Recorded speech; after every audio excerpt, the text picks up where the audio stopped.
Dámy a páni, tak príjemné popoludne ešte raz. Otvárame ďalší blok prezentácií na Slovakia Tech Forum Expo 2019.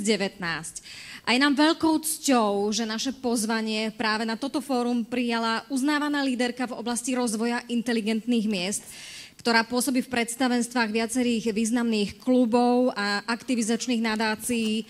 Je členkou Národnej rady Organizácie pre americko-izraelské vzťahy IPAC a zároveň je docentka na School of Business na City University v New Yorku. No a kto iný by sa teda dokázal pozerať na rozvoj inteligentných miest z väčšieho nadhľadu ako náš hosť, spoluzakladateľka a CEO Venture Smarter, pani Rhonda Binda. Please welcome and enjoy your speech on stage too. Thank you very much. Thank you. Good afternoon, everyone. How's everybody doing today? Great, great, great. I'm very excited to be here, and I've had such an impressive day so far visiting this beautiful city. It's so historic and touristic. That started this morning with a group of students that we helped solve all of the moral and ethical issues around artificial intelligence. They were quite brilliant. We gave them some scenarios on autonomous vehicles. And we also were able to meet with the vice mayor and about all of the great work they're doing in smart cities already. This has been the first city, I understand, to implement a smart city strategy since 2015. And I was really happy to know that the students this morning also are very familiar with a lot of the improvements that have been going on in the city, especially around transportation. And so I'm happy to be here today on behalf of the U.S. Department of State and the Embassy in Bratislava to talk about how we can strengthen our relationships and our partnerships around smart and connected communities, cities, towns, and regions between the United States and Slovakia, and with your very impressive strategic plan that is happening at the national level, also with the support of the European Union. So it's quite an exciting time. I've traveled to over 40 countries and a couple hundred cities, and I haven't seen this much enthusiasm from a comprehensive strategic plan at the national level. And so I think it's a great opportunity for those who are interested in smart cities to think about that cooperation. And I'd like to share a little bit about the methodology that we've been working on and the standards that we've been setting around smart cities in the US. And so the agenda for today, we'll talk a little bit about the foundation and pillars for a smart and connected community. I'll give you a few real-life case study examples and think about a little bit more about the policy and the regulations that we'll need to prepare to enter into this new era, as well as some of the global trends and the global platforms that I think are useful for moving your communities forward, next steps, and then I'd love to answer any of your questions. So I wanted to start with a vision of the future. This is you in your car, your autonomous vehicle,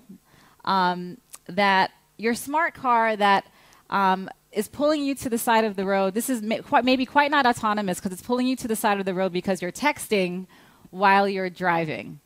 And this is one vision of what we might see in the future, where your car is outsmarting you and giving you direction on where you should be going and what you should be doing. Another vision that I see happening now, we have the technology for scenarios like what I'm about to describe to happen, is that imagine that you are, it's fall, it's getting darker a little sooner, and you're walking down a street meeting friends for dinner. But you see some sort of shady transaction happening down the street. And you're a little bit worried about how you'll get to that restaurant without having any incident. And just as you start to get a little bit more nervous as you're getting closer to what seems to be some sort of transaction happening that you want to avoid, you then see two heroes jump in front of you and approach the perpetrators, and you go on your happy way and you're safe. So what does that remind you of? If you've maybe seen it in a movie that was starring Tom Cruise a few years ago. So this movie that I'm referring to is Minority Report. And so the technology that we have can actually have this sort of outcome where you're completely safe. But I'd like us to think about in the next hour or so, what is the trade-off that we're willing to give in terms of our own personal privacy, and how smart do we really want to become in terms of in weighing the costs and benefits for improving our quality of life, our security, leveraging this technology, but at what cost is that trade-off? And so the overall recipes for success, it's very important to, of course, start with the human factor and putting people at the center of the community engagement and the process that you're putting together for your community to move into this new strategy. And usually the successful communities are those that are built around public-private partnerships that not only include the public sector, of course, the private sector, but also community groups and academia. And we'll talk a little bit more about some of the principles around that. Of course, you need the right technology. And right now, some of the hot areas that we're looking at are, of course, IoT and 5G. And there's even development of 6G happening in a very rapid way in China. And, of course, the policy and financing. And so why do we care about this market? Well, we know that within the next year or so, the smart cities ecosystem will be about $775 billion. And we're expecting that IoT spending to be about $267 billion. And so we can't stress enough how much the process itself, how important that is in and of itself. And so this is back in New York. This is Silicon Harlem. That was a runner-up to a challenge that we administered last year called the Smart Regions Challenge. And there were 4 categories. One was future of transportation, another was safe and smarter streets, another was critical infrastructure, and another was around connected communities. And Silicon Harlem was the second runner-up. And this is one of their conferences where they have the partners in their public-private partnership are coming together and talking about the issues and making the assessments of where they are and determining as a group their priorities. And so what makes a successful public-private partnership? It's usually around the core values that have to be in alignment, as well as having alignment of mission and the vision. And so there are 3 pillars that we've identified in surveying hundreds of cities around the world on what do you really need to build the foundation so that you can layer all of the great technology and innovation and entrepreneurs and continue to build that ecosystem. But what we've determined is that in order to be successful, you should aim to be 100% connected, 100% mobile, and 100% resilience. And in the future, we'll be judging and using these metrics to rate how smart your community is. So when we talk about connectivity, we're talking about connecting infrastructure, people, things, data, and energy. And in this area, of course, the hot topics are around 5G and the security therein. And so we're beginning to really look at, are there principles that we should be putting in place with the advent of 5G? And we know, for example, there's a city we'll be talking about later in China that's a shining example of a smart city. And they already have 7,000 nodes in their city. So in terms of transportation equity, this is really a challenge anywhere you go. Inside the city, we're dealing with issues like congestion and pollution. And as you get further out, we're dealing with the last mile issue. And so the aim is, again, to have 100% of mobility so that any citizen can get within reach of a public transportation node to be able to get to work, to be able to study, to be able to enjoy their communities and their countries. And so we're looking at, of course, transportation access. We're looking at logistical hubs, the ports, and the airports. And all of this will be successful only if the communities are looking at this technology from a resiliency standpoint. So under the category of resiliency, we're looking at the security, the physical security of communities, as well as the cyber security with the influx of technology coming into our lives and coming into our communities. This is becoming a more important issue every day.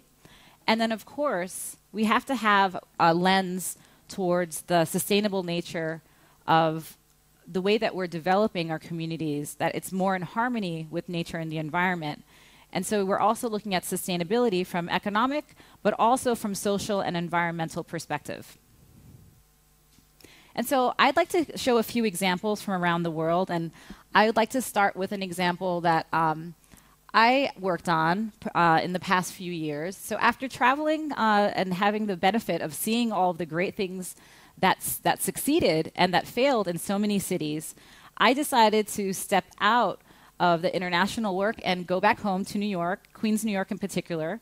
And Queens, for those of you who are not as familiar with the boroughs in New York City, would be probably the 4th or 5th biggest city in the US if it was a standalone city. But my city was about, my part of Queens, which was the largest downtown, was about the size of the city we're in today, about 250,000 people that moved through the city every single day.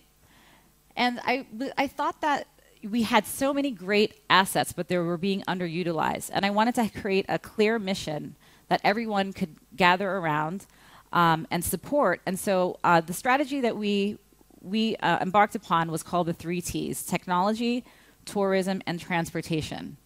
And you'll see in a lot of the projects that are happening around smart cities, they usually start with transportation, because this is something that it's a challenge no matter where you are, whether you're in the suburbs, in a rural area, or in downtown. These are some of the biggest pain points, especially with the development of and trends around urbanization with so many people moving closer to city centers. This is a particular challenge. And so we were able to work with the Department of Transportation of New York City and do a number of things to help the streetscape in terms of even just improving the sidewalks and the roads. We extended some of the curbs to make more walkable space, added dedicated lanes for certain types of vehicles. And also, we wanted people to slow down in the city center. So even though the Department of Transportation didn't always approve of our changes, we sort of took it on our own hands to experiment.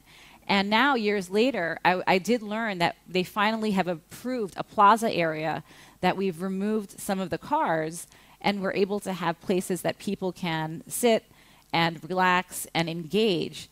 And so even though the neighborhood was a transportation hub, people were not spending enough time in the neighborhood and spending their dollars and spending time with their colleagues after work and so forth, because they were just hurrying to move.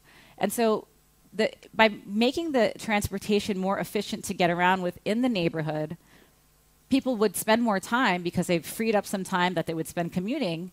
And then we created spaces that they can really enjoy the neighborhood. This area is somewhat outside of the downtown Manhattan area. And one of the other challenges that a lot of cities have had is that the orientation is always just to get to that hub.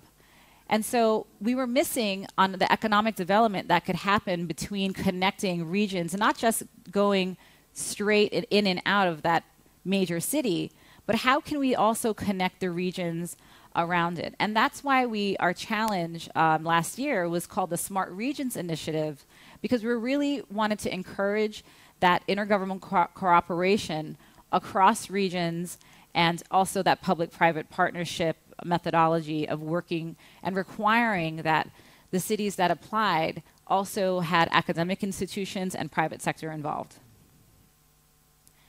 And so we were very lucky that we won the top award for downtown revitalization in the state of New York. And with that funding, the other area that, although New York is often on the top of the list as being a smart city, the outer areas, like in Queens, Brooklyn, and the Bronx, don't necessarily have broadband. And so another campaign that we launched was around digital literacy for upward mobility and for economic development.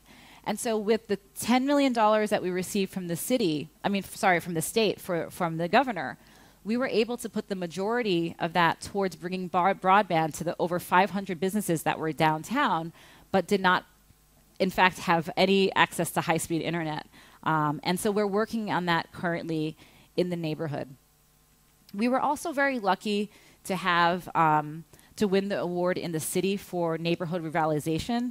This was a grant that comes from the federal government that the states and the cities administer, called Community Block Development Grants. And we were able to use that funding to really promote the tourism in the neighborhood. So even though there are 2 airports to come into New York, coming through Queens, again, people were sort of passing over and going to the main downtown in Manhattan without seeing all the beauty that can be appreciated here. And again, this is another analogy that I see with the international airport here. How can we capture more of those visitors to spend time in and around the surrounding areas from the capital? And so we put up an art gallery that really focused on the history of the neighborhood, on the Native Americans that first inhabited Jamaica, which there were the Jamaco Indians. And we celebrated the artists, and it gained us a lot of popularity in the artistic magazines, and Lonely Planet named Queens that year the #1 place to visit in the US. And so I would also look at arts and economic development for becoming a smarter and connected community, and seeing how you might be able to leverage and also cater to leverage your history and be able to cater to tourists in a more convenient way. So this is another great example, and this is an example from Asia. Now, Shenzhen, China has now just recently, their GDP has outpaced Hong Kong. And years ago, they were not a very safe city. And so one of the challenges that they were able to overcome is, again, through intergovernmental cooperation. The local police, the city police, the provincial, and the central governments and law enforcement, they started to work together and sharing information in real time. And in fact, now the city has one building where not only is law enforcement and the city data is coming in, they have the electric, the water, and their metro also in one building. So say, for example, their subway is affected by an earthquake. You have all of those important critical infrastructure nodes there to be able to respond faster and be able to solve those problems and those challenges that, unfortunately, because of climate change, we're facing more and more of these unexpected disasters. And so this becomes even more important. They've also added some redundancy and sensors to their critical infrastructure so that you can go directly to where the issues are in your city and solve the problem more immediately.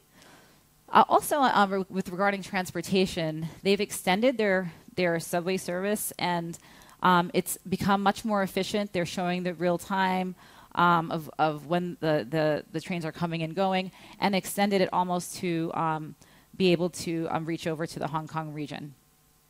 They've also have in the development, and as again, it's become now, because of urbanization, a hub for jobs. As they improved some of the safety issues and the infrastructure issues, it's become one of the fastest growing cities in China. They've made sure to also add green space. And so they've also become a destination for tourism. And of course, having the 11,000 tech businesses they're able to not just globally source the best technology for their smart city initiatives, but they're also able to home grow a lot of, so it's that ecosystem of innovation that's also very important, that again is very strong in this city, with the dozens of tech companies that have created an alliance that's really working towards, I think, focus understand also on media and media arts, and really combining the creative community with the tech community to continue to attract more businesses and to retain the talent that you have here. And this is an example of what their control center looks like. So you have these various data points coming in, and that they're sharing information through apps, through clouds, and through the cloud infrastructure.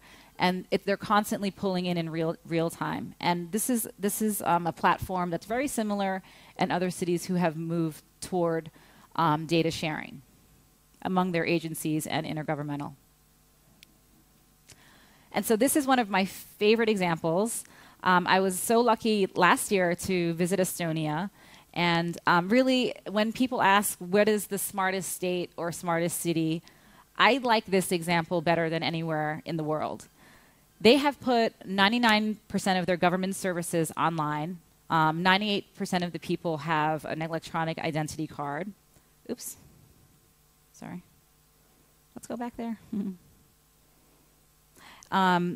They have online voting, which almost 50% of citizens are participating in. And just recently, it's become legal to test the self-driving vehicles on all roads. So what do you think that means for entrepreneurs and innovators?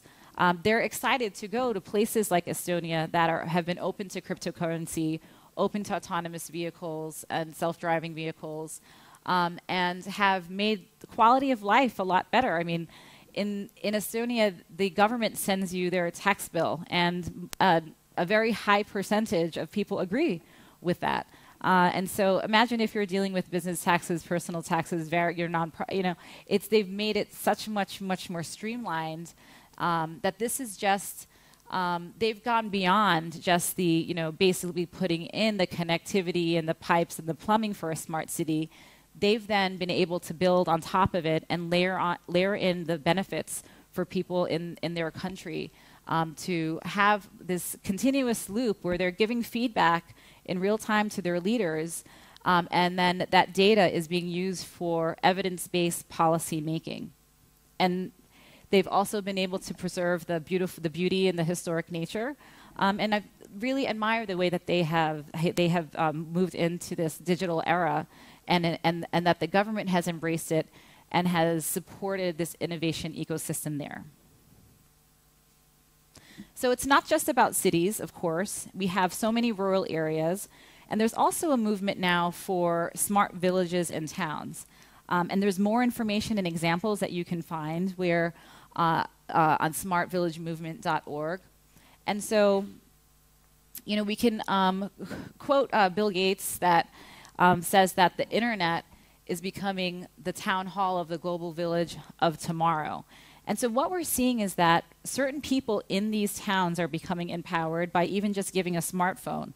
And so their crafts and their goods and services can reach the global market, making them more competitive and also getting becoming more efficient in the marketplace without as many middlemen in that chain of sale. And there's so many great low-cost and low-energy solutions, what we call sometimes low-tech solutions, that can be have a transformative effect.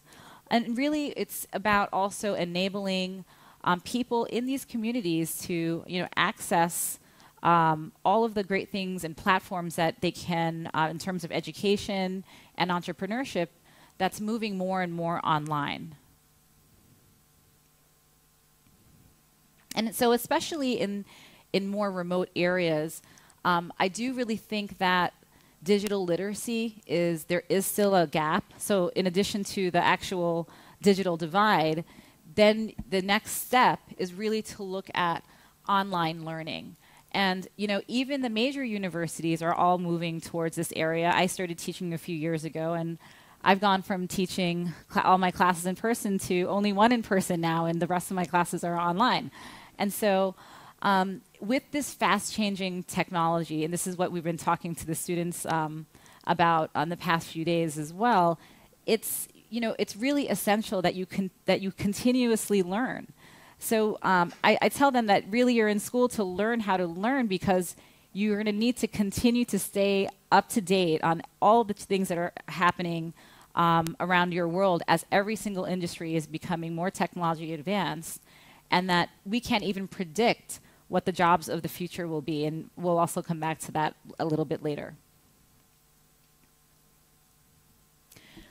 And so we're moving from this concept of smart cities really to smart regions.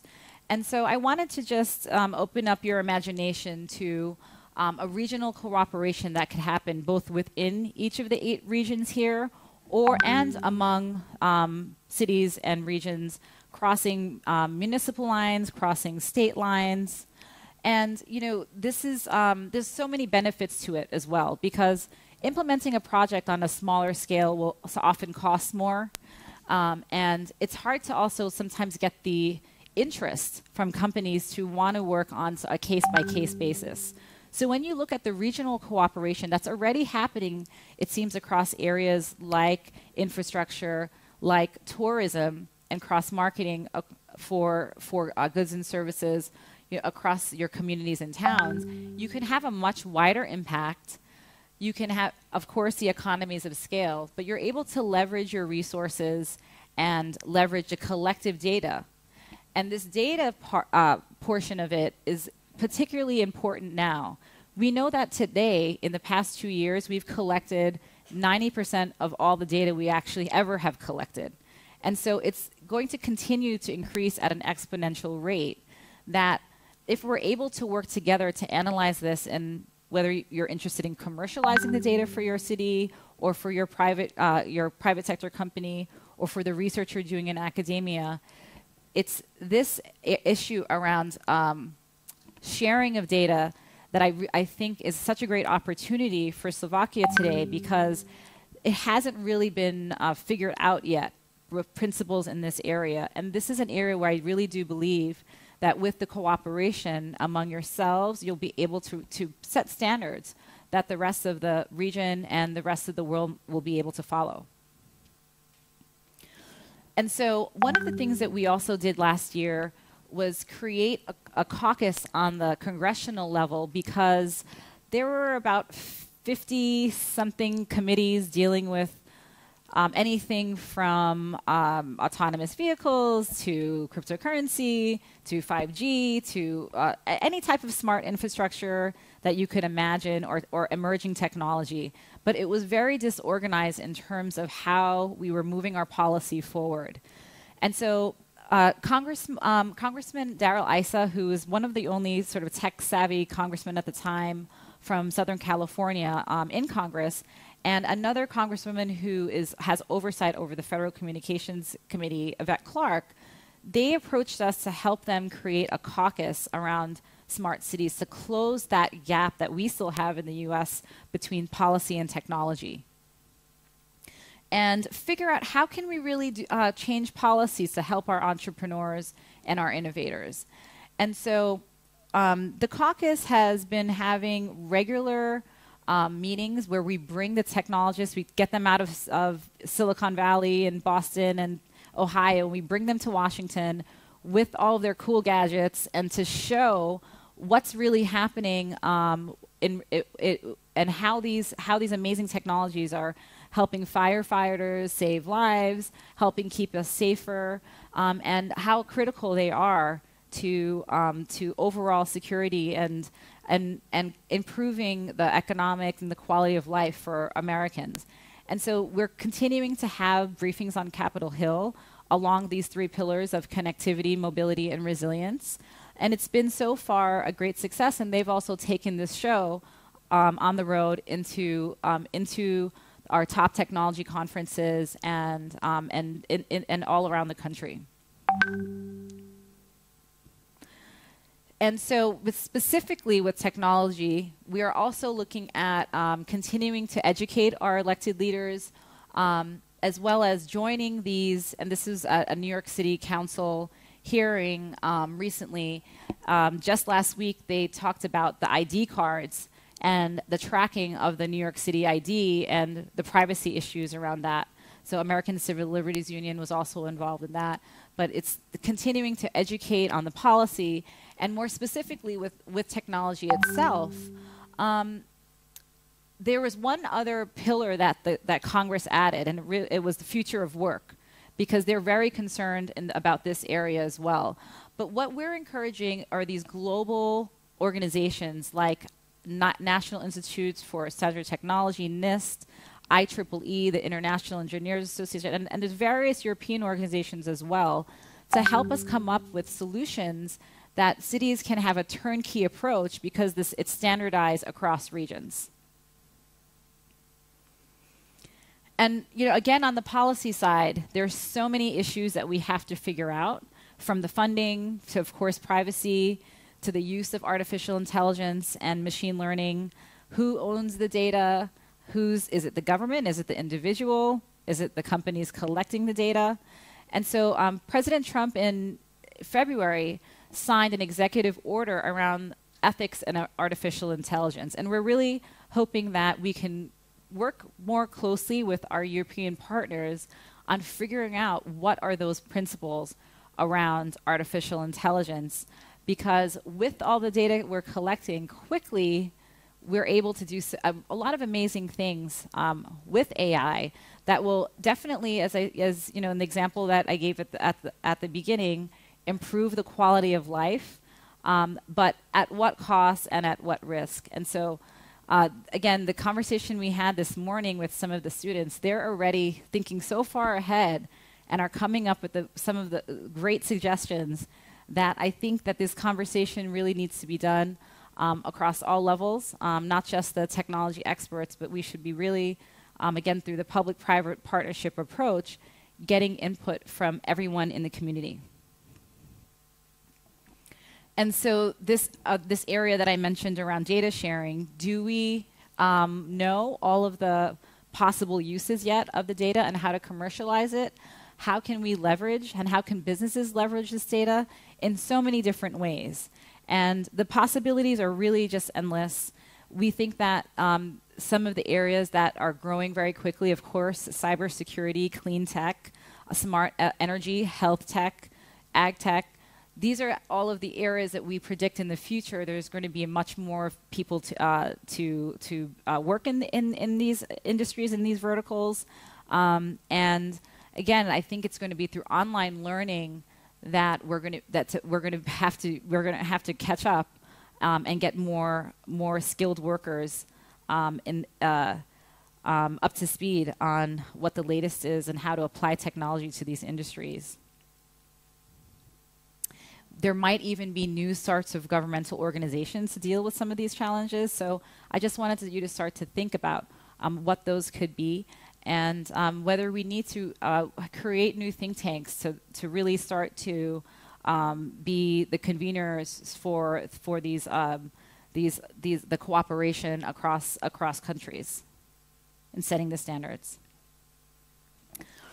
What we're also seeing is a very decentralized approach than we did see in the last industrial age, where giant companies innovated and then took the great things that they did and scaled it out in large ways. And what we're seeing is a much more decentralized model where anyone, wherever you are, can innovate. And really the hubs, as much as I love the cities, I really do think that the hubs are really the academic institutions themselves. They're the only ones that can really handle the volume of the data. And again, I really do think it's the youth and the younger people that have been born into this world that are much more familiar and adept at going to help us figure out how do we really move in a more harmonious way and a more ethical way, using and leveraging technology for improvement of our lives. So this is just a snapshot of some of the industries that will be impacted, ranging from technology, of course, media and telecom, to the consumer industries, and of course, public sector and healthcare was mentioned already. And so, again, why is it important what's happening on the local level with smart cities? So what we've seen is that the cities have become the laboratories for not just national policies, as they tend to be for many countries, but also for global organizations and for global standards. And we're seeing now thousands of global local organizations. So you can definitely get involved. I'd like to mention there's a group called Global Cities Team Challenge that has about 250 communities around the country dealing on clusters of very important issues. Last year, they focused on cybersecurity. This year, they just launched a cluster on artificial intelligence and on smart buildings. And next year, they're also going to be focused on smart regions. So this is a great time. This is a youth entrepreneurs event we hosted at the World Bank. This is just a great time to engage your communities from those who are experienced at the cutting edge of emerging technology to the youth, and engage in these global local organizations so you can share best practices. And really, the opportunity is for you to make a huge impact, not just on the local and regional policy, but globally, because these are the same issues that so many communities are grappling with today. And if you're able to innovate in this area, you can definitely become a model for everyone else. Last year, we helped put together with IEEE, this is another standard-setting organization, the playbook on how to enable smart city technology. This is on IEEE's website, and it goes through some of the standards that we've worked together. That this is the global community is focused on these elements that are factors that create smart cities. And so this next iteration, as I said, we're going to be getting deeper on two areas of smart buildings and artificial intelligence. So what are the recommendations and next steps? Well, of course, I think that you should have a process in place for partnership and stakeholder engagement. One initiative that we just started in New York is something called the New York Venture Council. Behind Silicon Valley, we're always on second or third place behind Boston in terms of the venture capital raising. But we're not quite organized. So we are pulling together the community, and we've decided that we're going to raise a $100 million fund just for AI-specific projects. Also, it's critical to incorporate technology and STEM into education. One of the policies that Mayor de Blasio did enact at the top of his administration was computer science for all. And again, with online learning, I think that we're going to be able to close that digital literacy gap. And then also passing progressive regulations. This is an area that New York is not always the first in. We've just passed a few laws that are limiting shared rides and other sorts of technology. Like I said, we had this hearing about the ID. But it is important, I think, at this point in time to take a step back and look at how all these great innovations are going to be able to work together and for a better outcome, and look at it from a more holistic view. And so immediate next steps would be having a needs assessment, seeing where you are in that CRM index. How much connectivity do you have? How much more do you need? What is your access to mobility look like? How resilient is your community? Engaging the leadership in your neighborhoods and in your cities. Deciding and looking across the board about where are the available resources, and then working as a community to come up with addressable opportunity areas. Now, there's so many projects and going on right now around the world, and so much to learn from each other. And so I encourage you to also look at using global digital platforms so that you don't necessarily have to show up in person to a conference, but you might be able to connect online or digitally. And there's a great company here that is called Solved that did just launch a global platform for one of the global local organizations called C40, and they're particularly focused on clean technology. And so I would also look to see where you can lead from where you are by connecting digitally and virtually to your partners and resources. And so that is the summary of my presentation today. And I'd love to connect with you and learn more about your projects. If you have any questions, I'd be happy to take them at any time. Thank you, Thank you. Ms. Binda, for your inspirational and interesting Thank speech. But we have a few questions from an audience. Here it is. You can see it on your monitor. Here. Okay. Please try to ask. Okay. I think I understand the first part. I'm not sure if I understand the second, but I'll give it a shot. So clear examples of good digital literacy initiatives. I did meet actually with an amazing company earlier this week that's focused on training women who have been out of the workforce, and also younger women in STEM and in technology certificates, so that they can find some higher paying jobs. And there are resources and initiatives around digital literacy programs. There's a company called Cyber Holdings, and their website, I think, is missioncritical.org, where you can learn more about particularly getting educated around managing systems and cybersecurity. So the initiatives come in many shapes and forms. There are boot camps that companies like Microsoft will hold for younger students as well. And the Smart Villages website also has resources for those who are in rural areas. So, I do think if you're able to bring the connectivity to neighborhoods and leverage the online learning, you will be able to close that literacy gap. I've also seen some interesting programs where it's intergenerational. So sometimes the gap is with the older generation, but it's working with the youth and helping in gaining the familiarity with technology across generations. I'm guessing that the digital penetration question has to do with the digital divide. If that's and this is right. This is another issue. It's one thing to be able to you have the access, which is a problem in itself in so many places still.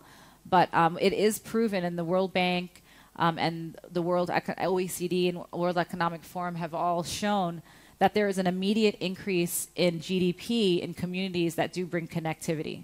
And I can imagine there are probably factors like the literacy. If you layer that on top of it, it's probably even much, much more. So can you comment on the following implication: exponential growth of data, growth of computing, growth of heat and the planet impact? Yes. So there's always a cost benefit with, so for example, I think what you're getting at is we're producing so much more data. How is it being stored? Because even in the collection of the data, whether it's through, say, 5G nodes, there's going to be a digital footprint and then an impact on the environment. And so it is happening at an exponential rate. And this is why I think it's so important that we come back to principles. Do we need to have every single detail of exactly who that person that crossed at that intersection is if you're collecting data for transportation policy? Not necessarily. You may just want to know if it's a dog, if it's a person, if it's a bike, what kind of moving thing or person it is. And so this is these are all the questions that we still have open, that we've moved so far ahead and these technologies are flooding our cities, but it may not be happening right now in the most efficient way. So this is where the guidance and the principles that hopefully we can come up with together will help de-risk the process and the project planning process for our cities. So I'll share some good smart city public-private partnerships, our new hybrid partnership models, and concretely what it took to initiate and implement them. So public-private partnerships are still controversial in many places because, just like you're seeing in some of the smart city projects, there were a lot of mistakes at first. With some would think that the public-private partnership was really just privatizing the public good, or the public was perhaps was not really acting in a public way because they were engaging in revenue-generating activities that should be for the private sector. And so one model that I like is really because it's sometimes so difficult to find that line, is creating a new entity in its own that is somewhat of a hybrid. I do like the hybrid approach because it gives some flexibility, and then you can also come up with the terms on how it's managed. So, for example, in Harlem, they were able to receive a grant from the National Science Foundation that an area in Manhattan that hasn't had any broadband. So with that brand, they're having trouble getting the connectivity to this lower income neighborhood. They're looking at creating a trust. So to bring in 5G, where the community owns the 5G, and they're paying a minimal rate to bring in this technology, but they're creating a whole new legal structure that it will make it affordable and at the same time bring the technology that's needed to that neighborhood. The public-private partnership model, I think, is so beneficial for so many reasons. As we were talking about, it's so needed because the expertise is not necessarily there in the government. There's a multiplier effect if you bring in private dollars at a lower cost to finance the projects. And really, I do think that it winds up being a better product when you have the smart people come together on all sides to make the decision. So, no, it's not very easy. And deciding who's at the table also be a challenge. This is one of the challenges that's happening right now in Bratislava, is really how do you know which are those that should be trusted at the partner. But I would say take an inclusive approach. Make sure that you're not leaving out certain demographics of the community. And once you come together, I've seen that it becomes apparent resources those who can give will give what they can. And it really, it encourages a team approach. And I would say it's hard at first to get everyone at the table, but that is where I think the government often comes in to be that convener, to bring people together. And then once they're together, you're able to make the magic naturally happens. No more questions now. Thank you, Thank you Ms. very much. Rhonda Binda. Thank you. Thank you once again, Thank and you so much. enjoy your afternoon in Košice. Thank you.